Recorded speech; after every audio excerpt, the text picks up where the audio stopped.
Good morning and welcome to another exciting edition of Day 4 with the man Frank SCALISH. I think it's Day 4, number 184. And Frank, I've officially reached the end of my rope with Vive Broadband, my local internet, TV, and phone company. I will not be referring a friend. I will not be visiting vivebroadband.com to learn more. I will be calling them to try to get a lot of my money back and to cancel as soon as the show's over after today. And I apologize to the listeners for that. Yeah. Well, yeah, you're a little like, you got the wrong contact lens in. Yeah, it's not good. They were out last week. They were out 3 months ago. They promised me everything was fixed. It was not. I have given them every opportunity to make it right. I will say this, their customer service is fantastic. But they must have a lot of practice with their customer service, Frank. That's what I was going to say. It has to be fantastic. Oh, dude, I used to think that Jeffries was off his rocker. I used to think, dude, these are other people on the other end. You need to just understand that things go wrong. Things get fixed when you're nice. Screw that. I'm done with that, Frank. Yeah, rant, baby. Go for it. Preach, Matt. It's total crap. I pay so much money a month for this, and they can't even deliver a product that I'm actually paying for the top of their line fastest internet. Yeah, I'd be calling them up, telling them, here's how this is going to go down. You're going to prorate me for all the crappy service I've had. And I can prove it. Oh, yeah, it's on video. Yeah, you got like proof. You're frozen right now. Oh, my gosh. I'm so angry right now. But I'm also happy. Because we're doing Day 4, Frank. We're doing back Day 4 for another week, as long as it'll work. And I believe, as far as I know, and what I've seen on it, the iTunes, I've got that updated to where it's going back out every day. I had an issue with Podomatic. Dude, it's that time of the year, Frank. Yeah, it is. It is. It is that time of the year where it's like the doldrums, man. Well, like I'm grumpy about everything. I'm never a grumpy person. I'm a positive person. We've had great positive shows. I just got done. I've been fishing all the time. Perfect. But man, stuff is bugging me. You get in that mood too, right? Oh yeah, dude. It's the short days. Like my biggest pet peeve is they should have left the time the other way, so it stays lighter longer. I don't care. It's for school. It's for nothing. So the kids don't have to be out at the school bus and stuff and waiting in the dark. I think that's why they do it, right? Well, originally it was for farmers. Then they made up some other bullshit. The problem is this, okay? If the kids are either waiting in the morning in the dark, or they're coming home in the dark. You follow me? Yeah. The way we live our lives, okay? If it gets daylight at 7, all right? Right. But it stays daylight until 6. Right. At the end of the day, when work is done, you could do more stuff outside. You can get things done that you got to get done outside. I agree. And so this crap here, because we're starting to get dark at, right around 5 o'clock now. Pretty soon it'll be 4:30. I need a sun lamp, Frank. I need one of those sun lamps that I can sit under for an hour. Yeah, exactly. Just go get a UV pen. You want to hear a cool story? Yeah, I do. And then we'll get into today. Today, we're going to talk about a number of things. There's a lot of stuff going on at lurenet.com. And then right off the hopper, I do want to dive into matching the correct line size to the lure that you're using, because it was interesting. This is actually spawned for the crappie deal, but very applicable to bass, especially with this last Bass Nation, where I was using like oversized line on a light jig. We're using 17-pound test and braid to catch crappie. So I wanted to get your take on it. And you said that was that you're like, oh, heck yeah. Oh, yeah, 100%. But so I did this master angler quest for last week with Matt Steffen. He was in town for 4 days. Very cool. It was very cool. You can watch all the videos on his channel. And then we did BTLs at night on the BTL channel, on this channel. So we went crappie fishing. Lake you didn't go to when you came out, when it's kind of a newer lake. And I catch a master angler, which is a 15-incher. I caught a 15 1/4 inch. And then we see this. I mean, it looks like the top of my Bucky's cup right here. on the screen, right? You follow? Yeah, the blob. And I said, my God, there's your master angler, Matt. And you could see in the video, like just this big blob, and he's dropping he's dropping that Great Lakes Finesse hover minnow, the 2.75-inch hover minnow. It's the greatest crappie bait ever invented, which I just found out this past week. It's special. It is special. So he's dropping down on it, and this thing lights him up. 15-foot rod, heavy, 20-pound braid, and he just boom, just sticks it. Rod bows, tip goes in the water. He goes, I got it. I can't. And then it comes off. Yeah, and it dude, was just a heartbreaker. I saw the video, and because you got me hooked on this crappie game. So I saw the video, and when he loads up on that rod, I'm like, oh my God, that is an absolute beast. And then it came off, and I was like, I felt just as bad as you guys did. Probably. Oh God, his execution was about as bad as Vive broadband. So that's great. So I had Zeke in yesterday. And Zeke is fish professional crappie tournaments, works in the professional crappie industry. And what I had him in, it ended up being an awesome show because a lot of the parallels that have happened in the bass fishing world with the technology, with a little bit of change in the tournament scene, with who's winning tournaments, what and how, already happened in the crappie industry 4 or 5 years ago, right? Correct. So it was very interesting to see the parallels of where they are now is where we are now in the bass fishing industry is where the crappie world was 3-4 years ago. Just maybe a little bit of foreshadowing into what's coming. Yeah, I'll tell you something. Those guys had it going on way before we did. They were dialed in so tight on it. I used to go when Todd was alive, we used to go run my boats, and every time we had to do it, it was always now in inclement weather, in the winter time, et cetera, et cetera. There was always this one dude at the ramp. Now, I don't care what the weather was doing.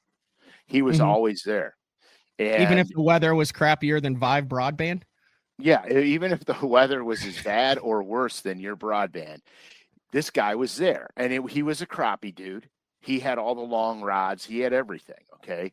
So Todd tweaked the prop for me, and I said, you take it for a run and then run by the ramp. I want to see how the boat's lifting when you come by. And he's like, yeah, perfect. So Todd takes off. This guy comes in, and he starts talking to me. And he was on the, this is way before I had forward facing, this was a while ago. And he's like, yeah, he goes, I'm crashing them out here. And I said, what are you doing? And he goes, I'm just going over the main river channel till I see one or two, and then I go over to them and catch them. And so he had it going on, pretty good actually. And then when I started getting into it, because when you took me out, I was like, oh my God, I have to have this.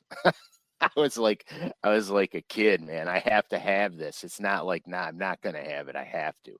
And so Frankie gave me his Gen 1 to get started. So all I did for a year was crappie fished off of it because I wanted to get to the understanding of distance, what I'm looking at, how to approach it. You know how, Matt, when you drift around when the wind's blowing and you keep the trolling motor on the fish and you let the boat drift behind them so you can get downwind of them and then go into them. I experimented with that because when we fished it the first time, I couldn't do that. I had trouble staying with the bass. With the crappie. And so I did that for a year where I didn't even target bass. Honestly, I just used it more for structure fishing.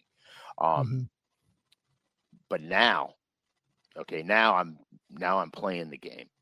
I was jigging minnowing a bunch of bass the other day. It's the coolest thing ever. I see the underwater brush piles or the stumps. There ain't a fish on them. You can't see nothing. I fire out there. I swim it over the top, and 5 come out of the brush to come and get the thing. I was with my nephew who He doesn't fish really, but he went to Alabama. He was on the golf team. He's a semi-pro golfer, really good. I mean, he's scratch golfer. And he goes, this is like the technology that's coming on into the golf world right now. I go, what do you mean? He goes, we've got rangefinders now that will range find, but they'll also give you elevation or drop. So they'll tell you exactly how far it is with the elevation or with the drop. And it's very technical. And then they have these little computers that they'll put behind them when they're swinging. And the computer will analyze how they hit the ball, how they're swinging, where the ball's going. And they can literally pre-practice a course without going to the course. Okay, because it has all the topography and everything on it. Well, it's a 50-50 split. A lot of the golfers love it and a lot of them don't. And I said, that's exactly what we have in our world. Mm-hmm. We've got the haters, we've got the lovers, and we've got the guys in between that could take it or leave it. They don't care. Yeah. And it's the same thing in golf. And so I said, well, I'm going to take you out today crappie fishing, and I'm going to show you something you're going to absolutely love. We absolutely smashed them. I mean, we smashed them. And he was so enamored with the fact that we're dropping down on them. They're coming up for it. I told them, I told them all the tricks. Don't go down low because they won't run after it. Keep it above them. And he was, at first he was shy, so he kept it way above them. All of a sudden, one from the depths of nowhere would come like a rocket up to the thing. And I said, that's going to be a good one. And all of a sudden, and it's a good crappie. You know what I'm saying? Mm. It was so much fun, Matt. It was so much fun. I owe this new addiction to you. Thanks. Yeah. So Matt loses this fish. I mean, he laments it. He ended up catching one on the last cast. You can watch the video. It's awesome. But anyway, so I had Zeke in yesterday, and I tell him about it. And I said, I want you to go out. Let's go out there. And he said, okay. So we go out there, and it rained 2.5 inches on Monday, and the lake had just settled down. So it's going over the spillway now. There's chunks of stuff floating around in it. I mean, it's the color of coffee with creamer in it. It's awful. Lakes come up. It's windy.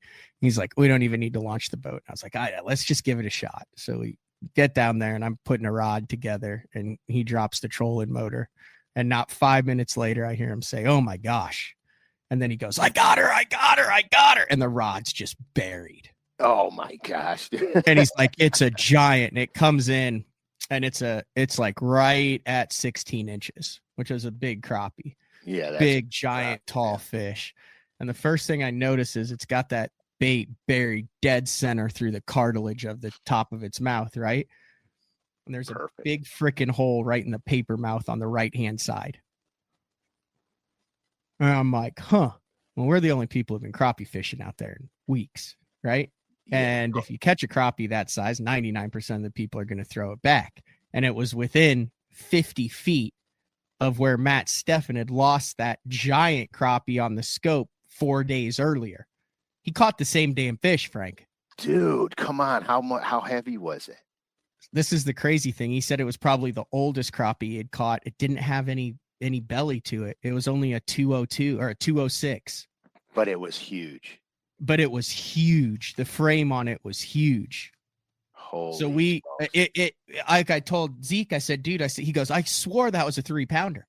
I said, that's the same. I said, look at where the squiggly lines are. I said, that's where Matt lost that giant. I said, and this has a hole. I said, and he hooked it. I said, I guarantee what happened was he got it in it. It ripped a hole in it. And then it came out when it flopped. I said, and then you caught it. I mean, it was a fresh hook hole right in the thinnest paper mouth part. 4 days later on a big lake, big fishery. That fish hadn't moved and ate 5 minutes after we dropped the boat in the water. That's something else. That's pretty cool, actually. Is that not wild? Mm-hmm. I mean, what are the odds that it's not the same fish? It's the same fish. Well, I mean, if you're the only guys poking out there and you lost the fish within a certain radius of the spot, it's a pretty good chance it's the same fish. Yeah, here. I know that my internet is fuzzy as heck, but that's the picture. I don't know if you can see it. Not a chance. Oh yeah, okay. No, we could see the eyeballs. Yeah. Do you see where the hook is and then where the hook hole is? Yeah, I see the hole in the. Yes, 100%. Yeah, that's got to be the same fish. Has to be. Has to be the same fish. You know what happened? One time I was fishing a tournament on the Ohio River. This is no lie. Yeah. So I found this because you guys know that I look for the most obscure crap on earth. So I had found this. It was an abandoned area where they used to load and unload gravel barges, and it was totally on the main river. The bank had all grown in, but if you looked into the growth on the bank, you could see like the old platform where the barge would pull up to the platform. You know what I mean? You could see it if you looked into the, all the ivy and crap that grew, you could see it. So I said, that's interesting. So I started graphing it, and there was all these little ups and downs. And as soon as I got away from that flat structure that was on land, the bumps stopped. So I'm like, oh my God, that's got to be gravel spills from when they load the old barges and the gravel falls off the sides. So I throw a tube up there, whack, smallmouth. I'm like, sweet.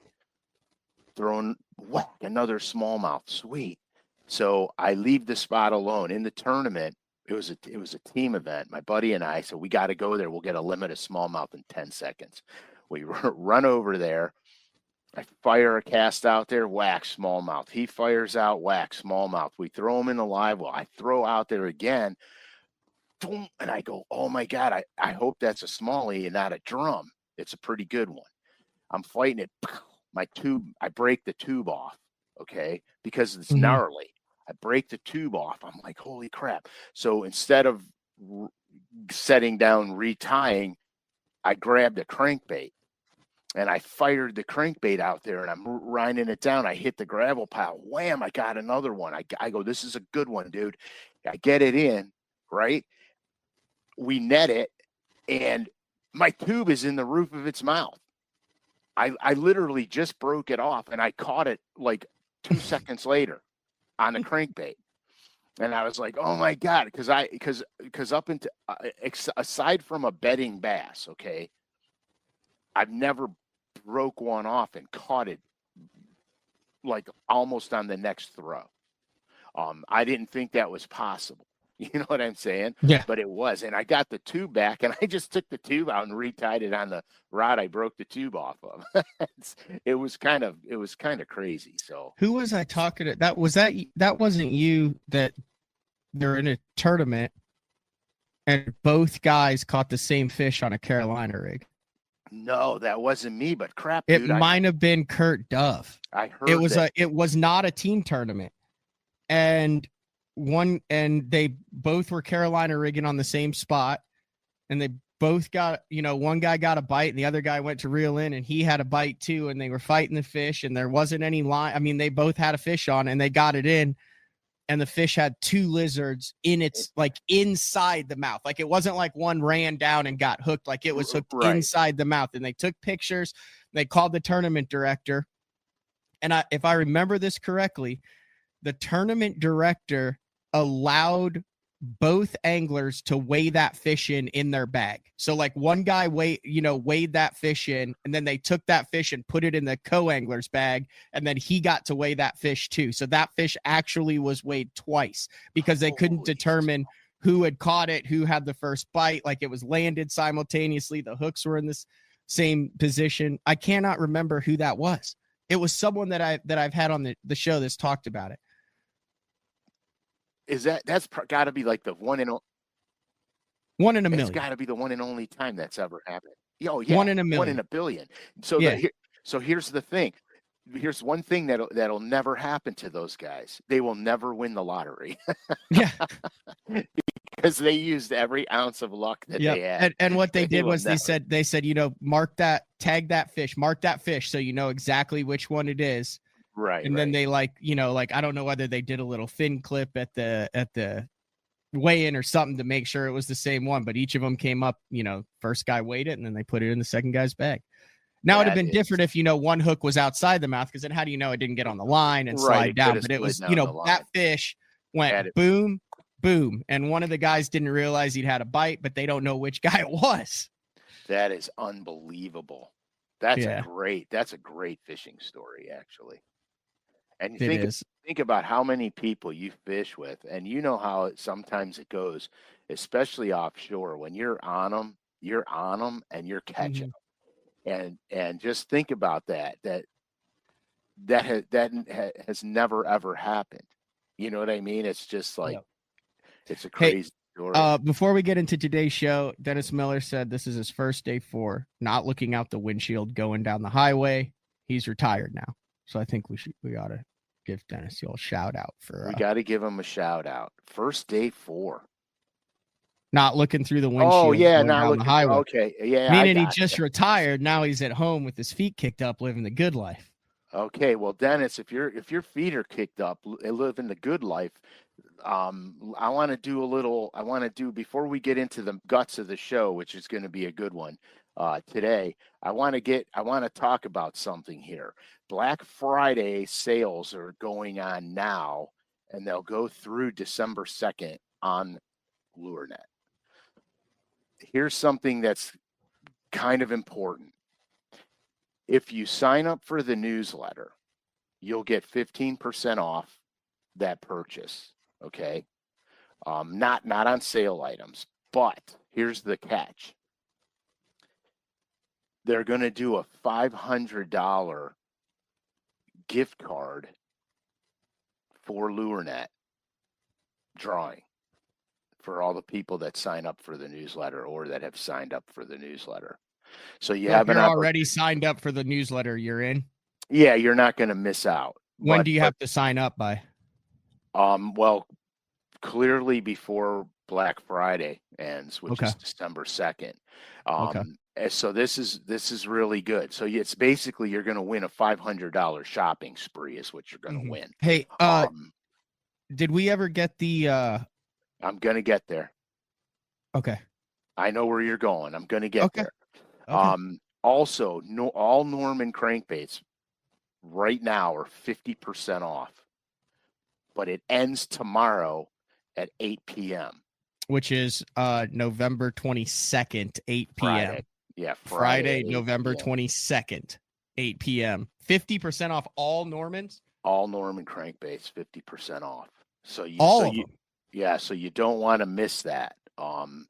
You definitely don't want to miss that. I don't know if that's blurry. So that's the DD22s, the speed ends, the deep little ends, the baby ends, the fat boys. The NXSs are $375 a piece. The middle ends, the deep tiny ends, all of them. Yeah. It's a great. So speed end juniors are $4. Yeah, it's right there in front of you. It's perfect. I mean, this is an opportunity for the guys that haven't fished Norman crankbaits. This is a very inexpensive opportunity for you to start experimenting with these baits. Like even all the colors in the NXSs and stuff that you came up with? Yeah. So $375. Yeah, so go to the first one, which was Color Envy. That one. Okay. That's one of my all-time favorite colors. I absolutely demolish them on that. Absolutely, unequivocally demolish them on that. I like fishing that in stained to clear water. The very next one that you go to is True Gizzard Shad. That's a money pattern in almost any water condition. Justin, I think I'm at 60 lures in my cart. Just ordered 84. That is so special. But I have a lot of favorite colors in there. Now I like the NXS. Now remember, the NXS is what we're looking at here. Look at the bill angle on that. You see how the bill kicks out at the bottom? That's a fast, hard diving plug. It'll dive almost vertically down to about 16 feet of water on 12-pound fluorocarbon.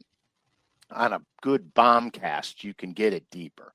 The DD22 is the same. The DD22 will get about 18 on a long bomb cast. Two of my all-time favorite offshore structure fishing plugs. Now, that's what we're going to talk. Let's tie three things in here. We get to talk about our lure net deal, which I know why you wanted to get to it, because I didn't realize they were such epic deals like that. But you're talking about the depth that it gets to. Correct. So let's tie in a little bit of line diameter stuff here. Okay, so here's the thing. Okay, So we're gonna talk about how to determine line size. So this is very appropriate. So and then we'll go to the next thing on lure net, and then we'll talk about line size for that lure, and then we'll just do the show that way, and then we'll kill 5 birds with 1 stone. Okay, so here's a trick that I do with the Norman NXS and the DD22.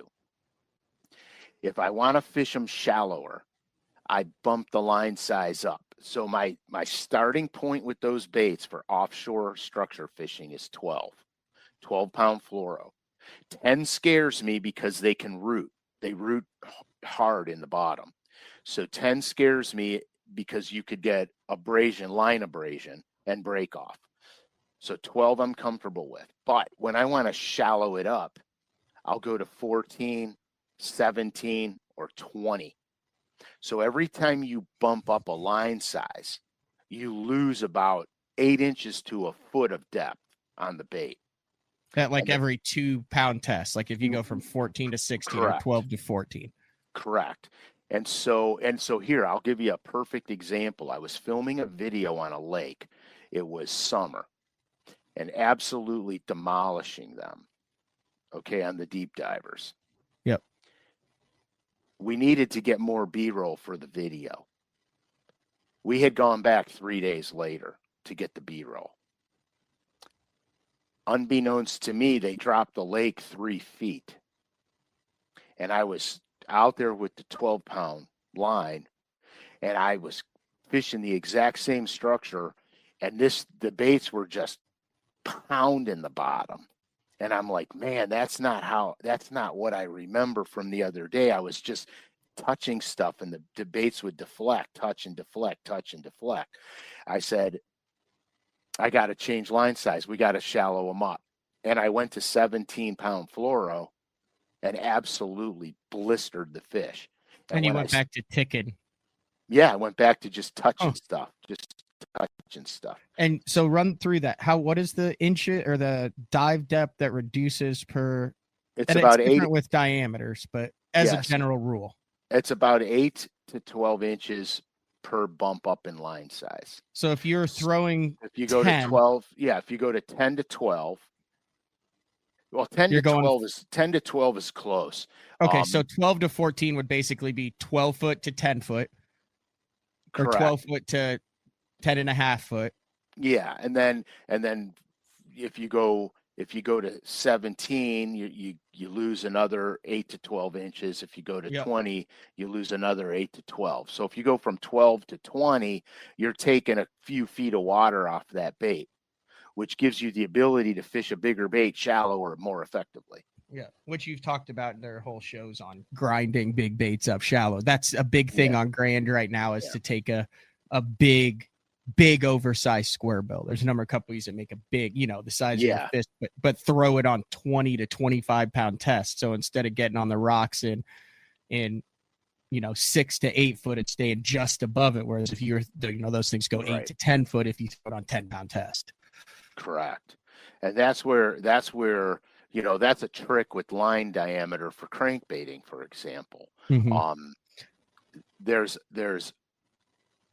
other things. So let's just get into this. Okay, how do you keep track of what? Go back to that question, can you? How do you keep track of what reels have what line size dog? Okay, I take white electrical tape, and I cut a square out, and I put it on the reel and the rod handle behind the thumb bar, what line size it is, because I have all the exact same equipment, and so you you can get confused. So I've been doing that ever since my first classic, because I made a big mistake in that tournament to qualify for the classic. I had a deep brush pile, and I was fishing a 10-inch worm on 17 fluoro for the brush piles, and I was fishing the exact same worm on 12 for long rocky points. Because one I was structure fishing with, one I was brush pile fishing with. Well, I made a last minute run. Literally, when I say last minute, I had time for like 3 casts and I had to go. I made a long run to get to this brush pile. I grabbed the wrong rod. I grabbed the one with 12. And I threw it in the brush pile. I feathered it through the branches, and it was a deeper brush pile. It was 14 to 16 feet. I feathered it through the branches. My line got tight. I set the hook. I was wrestling with the fish. Pow, I broke him off, and I went, oh my God, I grabbed the wrong rod. I reached down, I grabbed the other rod with the 17, threw it in the brush pile, and caught another one on that cast, a 5/8. I got him out of the brush, her out of the brush, flipped it in the boat, threw it in the live well. I didn't even unhook it. I didn't have time to do none of that.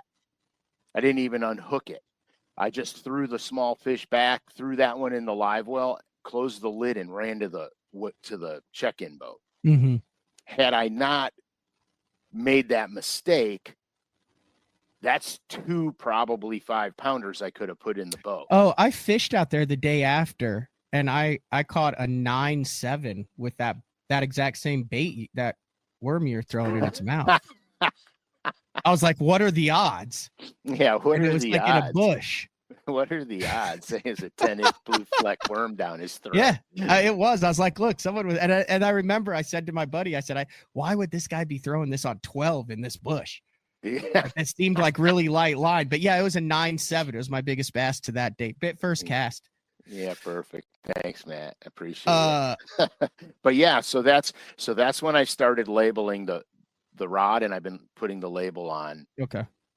On the reel. So even though fluoro sinks, a bigger line size will make a crankbait run shallower. Yeah, because it's drag in the water.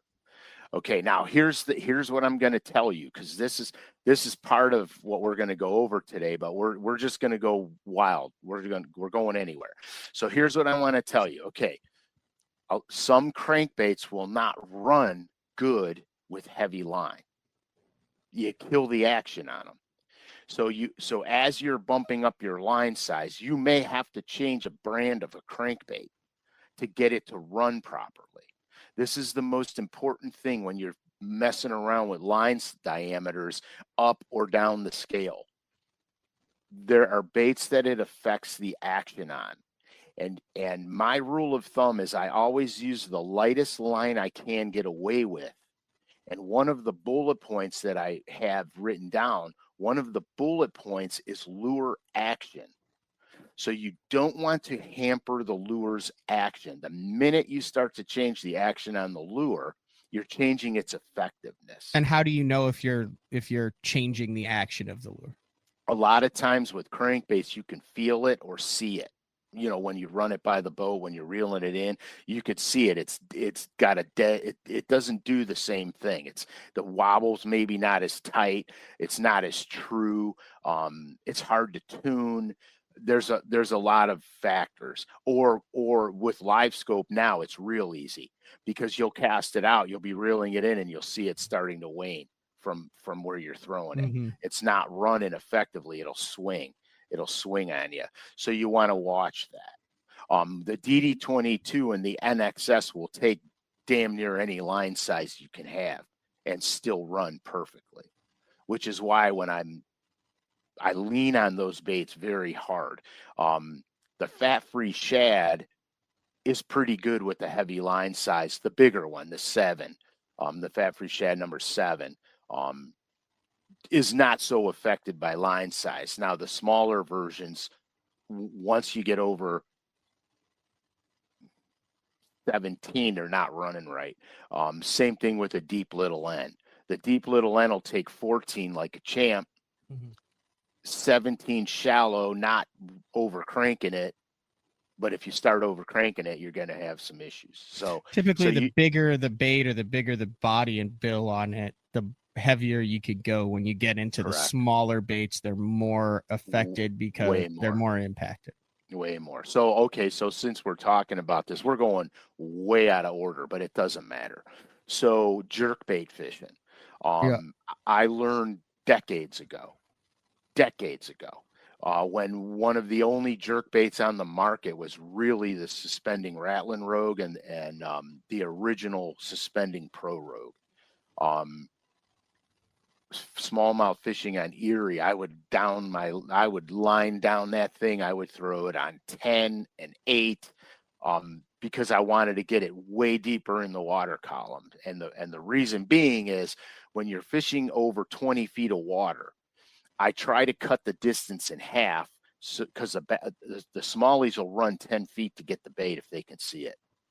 And so I would try to cut that water column in half. And the only way I could do it without killing the action on the bait was smaller line diameter. Okay.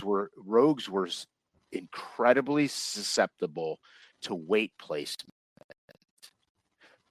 So wrapping the lead around the hooks, which is a great trick, will sink them. Where some jerk baits today are slow risers, and you could wrap the lead on the hooks and you can keep them suspending. So the Rogue was a tricky animal, so I had to line size it to get it to do what I wanted it to do. Now today the jerk baits are becoming more specialized, so a lot of them will do exactly what they say they'll do. Like, this one's a slow riser, this one's a suspender, this one's a medium to slow sinker. And so they'll do that. But here again, if you've got let's call it a slow sinker, because some of the companies are making those. So you have a slow sinker. If you want to slow the sink rate down, you can bump the line size up. If you want to speed the sink rate faster, you thin the line size down and it'll sink faster. Slow risers, the same thing. You can go, it's just the opposite with the slow riser. But see, I like the slow risers because then I could customize how it works by how many wraps of lead wire I'm putting on the hook shank. And so I can really fine tune them. Like, I mean, really fine tune them. And the greatest invention on earth was live scope or forward facing sonar, because now I could see how the bait behaves. Before it's just, I mean, if you don't have it, you can use a pool, but also isn't the pressure buoyancy in a small tank or body water different than on a lake? It's depth. It's how deep you get it. The depth adds pressure on the bait, but more importantly, it's water temperature. Okay. Some suspending baits that are really tweaked to suspend will sink in colder water. So it's all predicated on water temperature and length of cast, as to how that's going to work out for you. But my rule of thumb: use the lightest line you can get away with. This is based on a few things, some of which we just covered. But here, I'll just make a list for you. Type of cover or structure you're fishing. And this is probably in order of importance. The type of cover or structure you're fishing, the technique that you're using, all right, AKA power fishing, finesse fishing, jerk baits, whatever, the technique, lure action, which is so important to understand, sink rate, whether you're fishing the mid-water column or not, meaning if you're fishing for suspended bass, etc. And watercolor is the last of the importance. When I'm fishing, structure fishing, when the bass are offshore, they don't seem to be line shy when you're throwing a moving bait. Now, when you're throwing finesse stuff like GLF stuff, that's designed ultra finessey, super light lines. If you notice on Great Lakes Finesse, everything's tiny. It's small.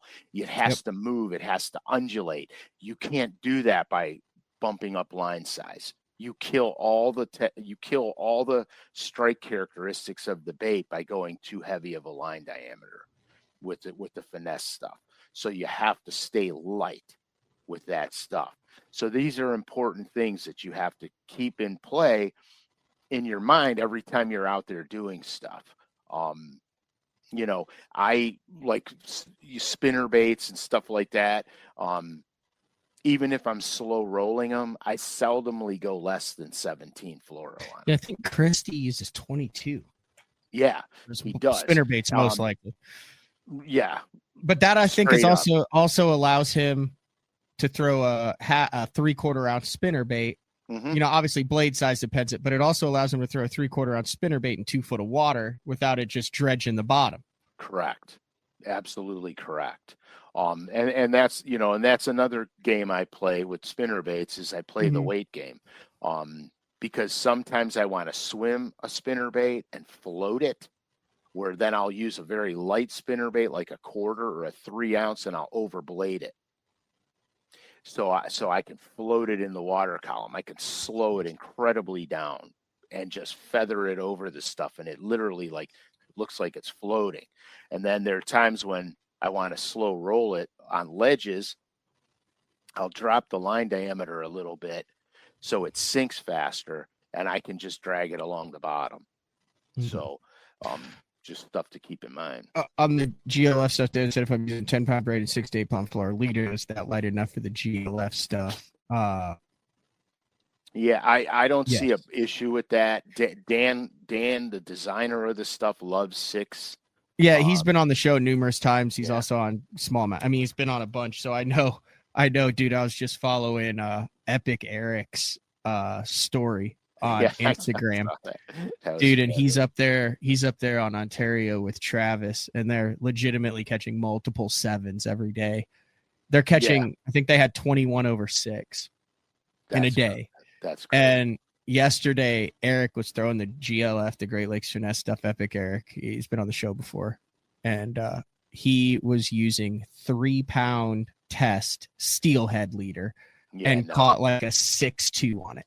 Yeah, no. I mean, that's great for him. God bless him. I can't. I accidentally hit the checkout button. That's great. Hey, dude, you could send me 75 Normans. You could send me your overstock. How about that? If you only wanted to buy 60, you could send me the other ones. Yeah. You got a problem. We all have a problem. We've talked about light line before. When it comes to that Great Lakes finesse stuff, here's what I would recommend. I would recommend, if you're not used to using light line, right? Yeah. I would recommend getting 6-pound tests, something that you are not comfortable throwing. And even if you are not 100% confident in your braid to fluoro connection, go straight fluoro.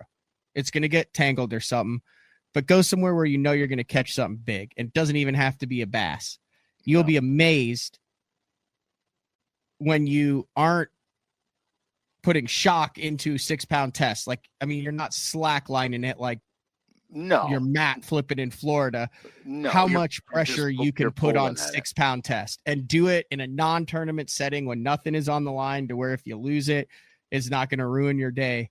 But that's how I got confidence in 4, 5, and 6-pound tests, which I rarely, if ever, use. I use that MC, the hammer, said 7-pound sniper. Yes, 7-pound sniper is about as light as I go.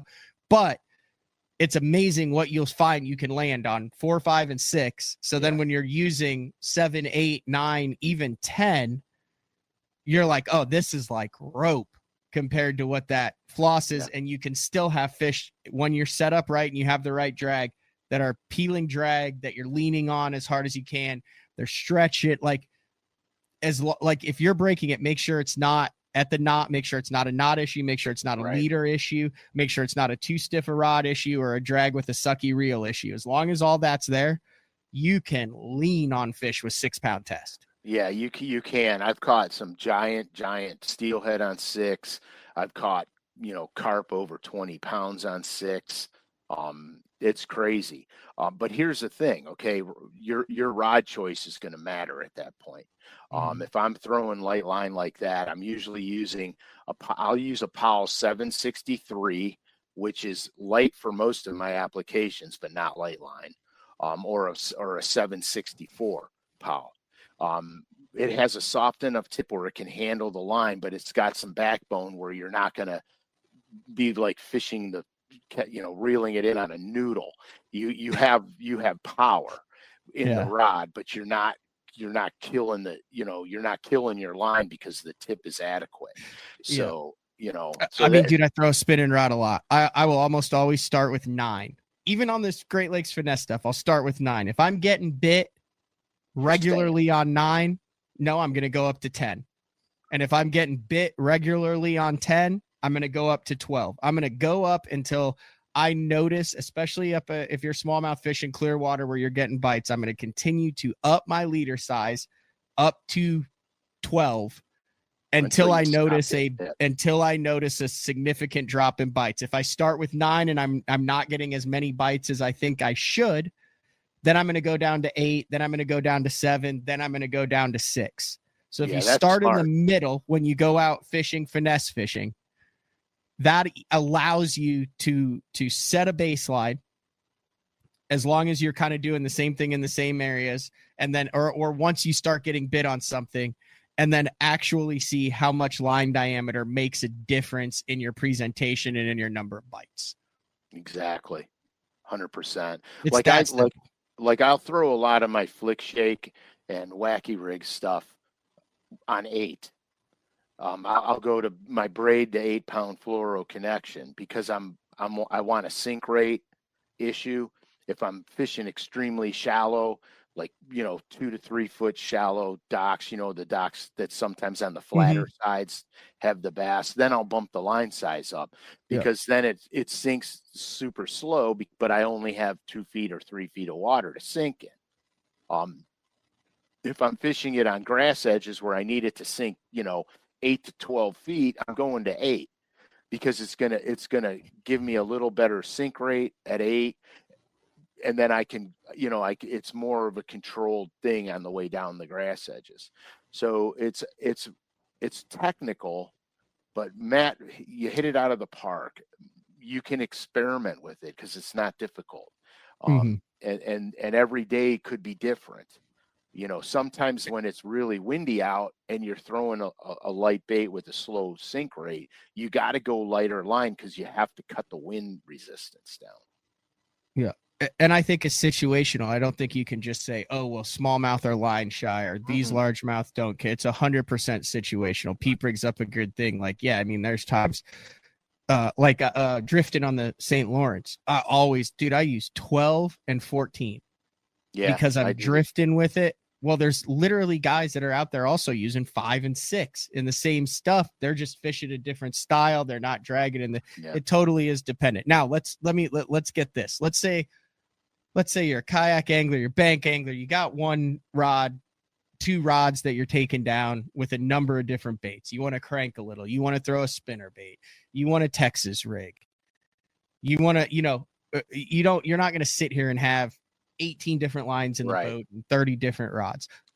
Overall, on a bait caster, let's say a 7-foot medium heavy bait caster, you got a tackle box with 5 or 6 different techniques in it. You're headed to the lake. What's the one line that you're going to spool up with? While it may not be ideal, it will be your best option for everything that we've covered on day 4. Wow. I would probably say 14. Bingo. That's what I was going to say. Yeah.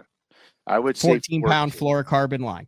Yeah, because you can get semi finessey with it, but you could semi power fish with it. Like it's not gonna ruin your day in those situations. Now, if I was punching mats, no, not a chance in hell.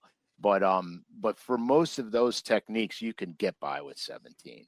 I mean 14. So if you had two bait casters, Clay says 30-pound braid, are you going to put braid on one of them, or are you going to have 2 with fluorocarbon? Okay, because I think that's a great question. Yeah, so again, it's going to be technique predicated, but if you got one with braid, that makes life easy because then what you do is you get like those tiny little leader spools that we use for fly fishing. They only hold 20 yards, 30 yards of line. And you get a few of them and they're tiny. They're little discs and real thin, and just put, go 10, 12, 14, 17, 20 on them. And then you could change a leader on your braid. That's great. And then if you want to throw a frog, or you want to punch, or you want to You throw a go top straight water, to then you braid. can go to the straight braid. Right. 100%. Dude, I think that's the best 2 pond, bank fishing, whatever setups. One with straight 14 and one with 30-pound braid. Yeah, you can't go wrong. 7 foot or 7.2 medium heavy action. 6.8 to 7.1 bait casting reel. Yeah, I prefer 6.4 to 1. Mm-hmm. That's the one thing you're still really old school about. Well, yeah, but I mean, you're reeling in 6.4 to 1, I think, is 25 or 27 inches of line per reel turn. That's plenty. That's plenty. It gets kind of middle of the road, gets you through a lot of different techniques without hampering anything. I will say this: in some brands, 14 pound is 17 pound, 14 pound is 12 pound. You have to look at the diameter of the line. Like, you can go like on any website and just compare line diameters for that. So it's honestly what you have confidence in. But right. So basically, look at the pound strength it tells you, and then look at the line diameter. And then if you've got a favorite brand, look at that, and that could be your base. Like I use Super Silver Thread fluorocarbon since the day they came out with it. So everything that I do now, like with Sunline, I always look at the diameter. I look at the pound test line and the diameter. Like 17-pound Silver Thread is the same line diameter as 20-pound Blue Label Sunline. Mm-hmm. So just because it says 20, don't freak out, because it's the diameter that's going to change the bait, change all the stuff.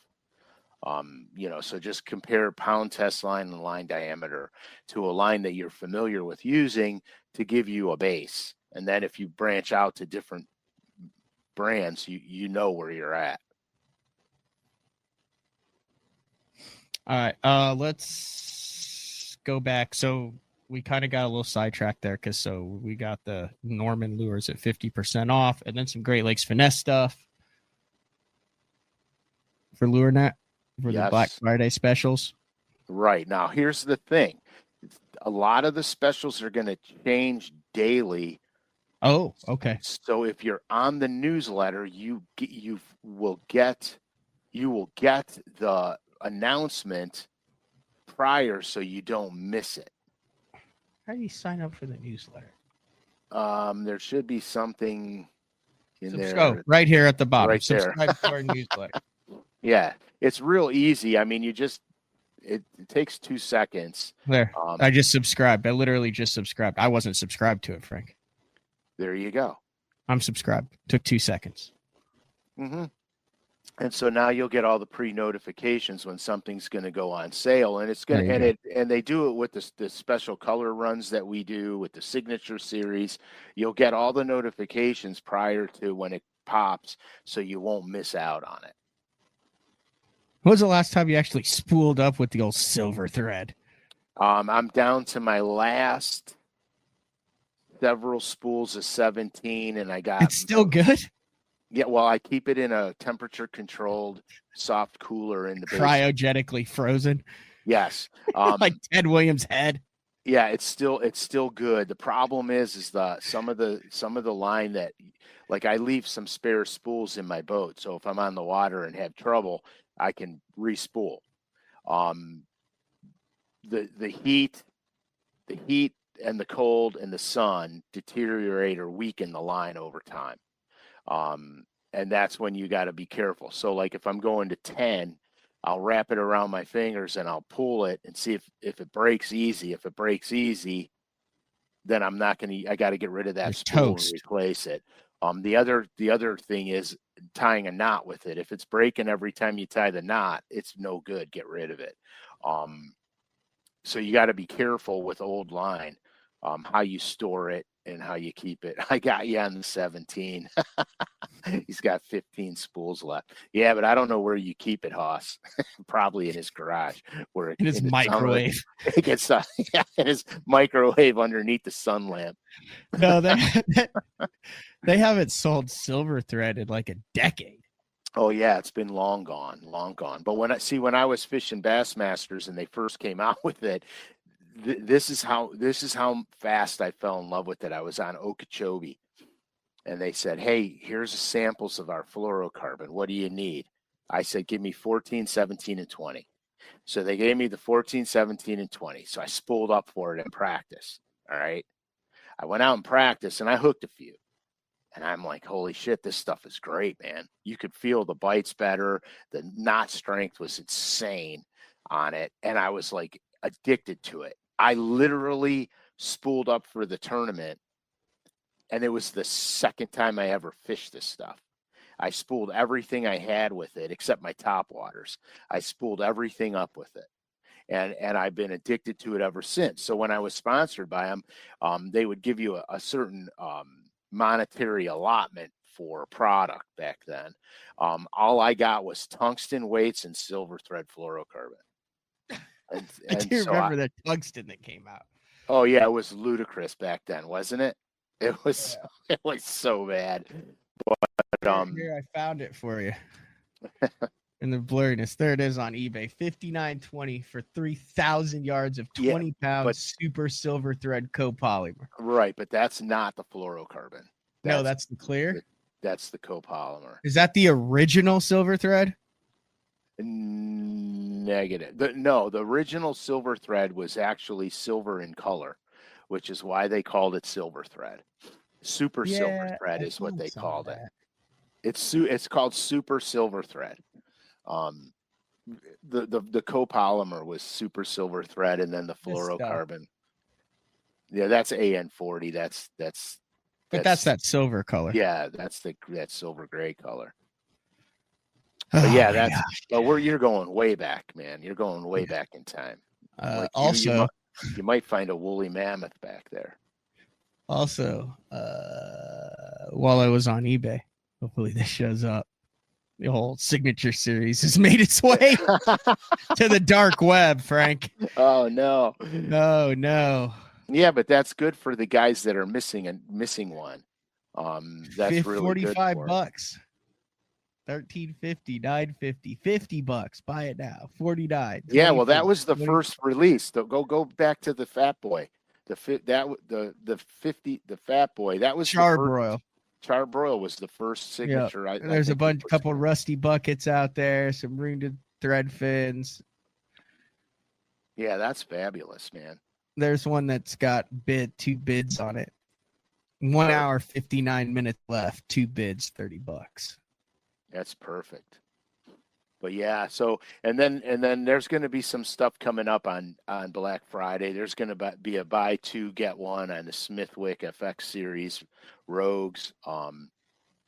Buy 2 get 1 on the Boyos, on Bobby Garland slab slayers in any sizes. Buy 2 get 1. So there's a ton of stuff coming down the places. Matt over here exposing Frank's eBay account.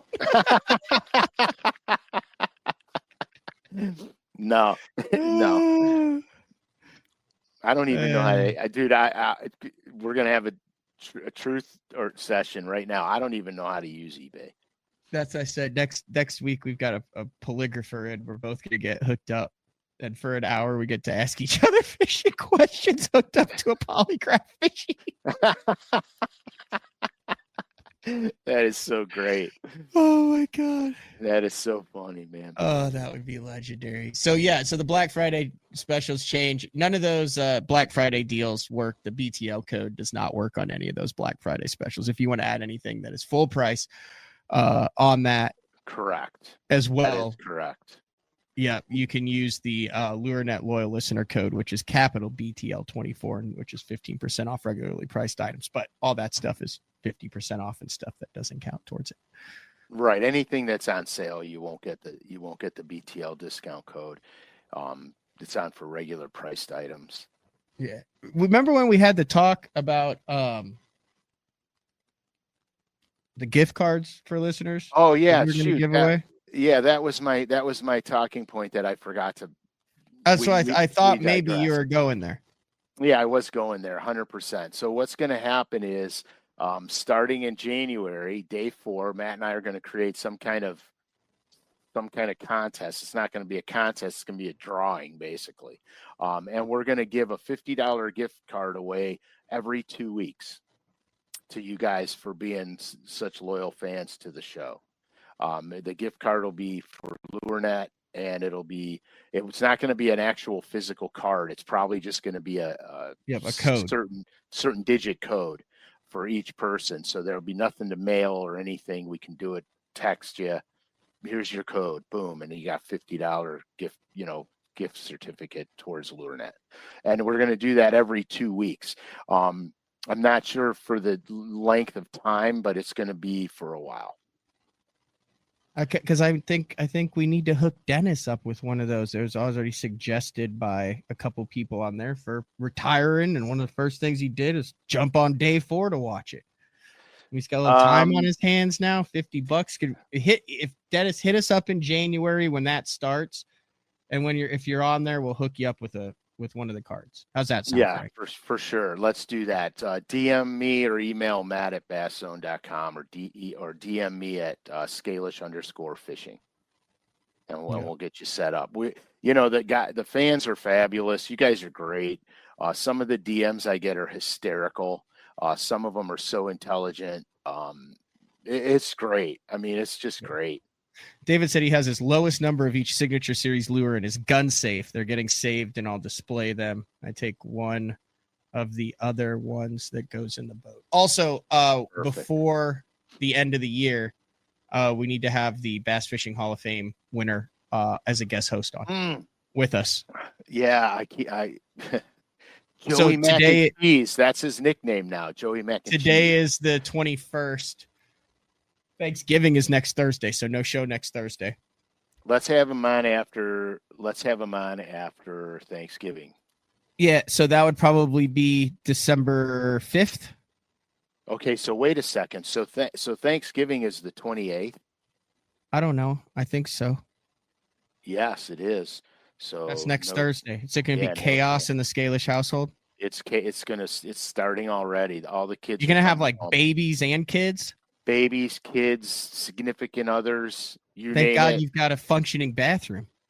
Dude, I know. I'm almost done too with the ceiling. Are you going to do a tour when everyone gets in and Rachel will be like, "Oh, go see your dad's handiwork in the crapper."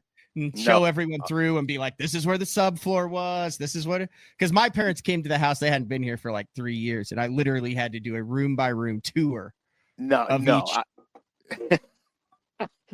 my handiwork is downstairs in my paint booth and my fly tying booth. Okay. That's where how many people will be at the Scalish household? Oh,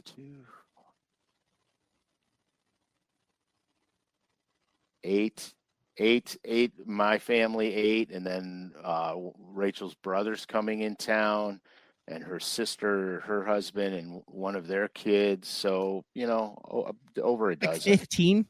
Yeah, pretty much. Everyone's staying at the house. No, just my kids and their and their contacts are staying here. I hear you. So yeah, then that would be December 5th because there's no show on December 12th. I'll be in Mexico then. I know some of the people on here will be there too at Pro Bass Adventures. And then we have another show, and then it's the day after Christmas. So that first week of December, Frank, that first, second, third, fourth, whatever that is, let's knock a couple out so we can run some around the holidays. So we'll do 2 or 3 BTL day 4s. So that way we don't miss any. Yeah, Thursday will be live. Yeah. And if I'm not mistaken, remember the first Thursday of the month, the signature series drops. We're good on the 5th. Yeah, we're good on the 5th. So the signature series drops. So make sure you sign up for the newsletter in case we're on a recorded show or something, you don't miss the signature drop. Of course, now that I see what I see, if you miss it, you can always get it on eBay. So we're live on the 5th. We're not doing a show on the 12th live. No, I will be in Mexico. I'm going to try to do the same thing. I'm going to try to do a 7-ounce Pacifico for every bass over 6 pounds. Perfect. That was my my game when I went to Mexico. Yep. And I got my poor buddies. I got them so smashed it wasn't even funny. Also, free shipping on orders over $35. Yeah, anything over $35 is free shipping. All right, Frank. Happy Thanksgiving. You too, my man. Be good. Be safe. Headed back to Illinois.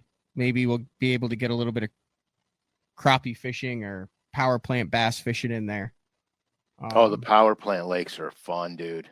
They're fun. If you hit them right, they're so fun.